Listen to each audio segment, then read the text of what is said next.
Ethan and Marcus looked over the stretch of land where their next project would rise.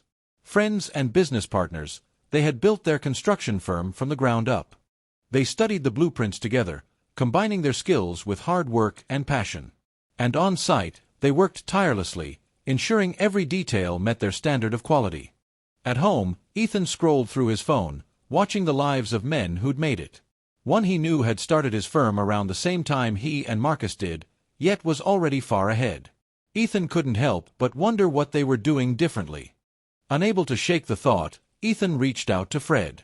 They met at a diner that evening, and when Ethan asked, Fred spoke of his shortcuts, cheaper materials, cutting corners, and bribes when needed. To him, it was just smart business. When they landed their next contract, Ethan pitched a shortcut plan, but Marcus's expression darkened the moment he realized what Ethan meant. They argued. Marcus refused to trade integrity for profit, while Ethan insisted it was the only way to catch up. After the fallout, Ethan pulled out of the partnership and started his own firm. He moved into a small office, determined to chart his own course. It didn't take long for him to settle in and get to work, finally free to do things his way. It wasn't long before Ethan landed his first major contract under his new company. Determined to maximize profit, he struck a shady deal for cheap materials, caring little about their quality. Soon after, he was back on site, overseeing the work, his dream finally in motion. As the years went by, Ethan's company grew exponentially. He became a well-known CEO and amassed the wealth he had always dreamed of. One afternoon, Marcus drove past a billboard with Ethan's company name. For a moment, he wondered if he'd have been this successful had he agreed to Ethan's plan.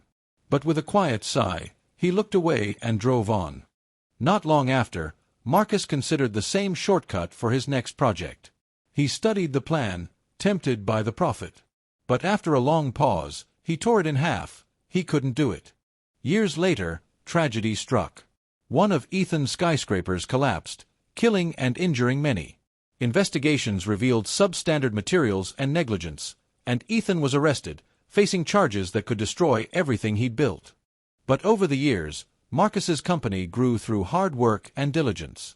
He earned the trust of major clients, handling high-end projects without ever compromising his standards. In time, his integrity built a lasting reputation, and the recognition he deserved finally came. In the end, Marcus proved that real success isn't about how fast you rise, but how honestly you build. Please like this video and subscribe to Moralight Tales channel where every story leaves a light behind. Thank you for watching.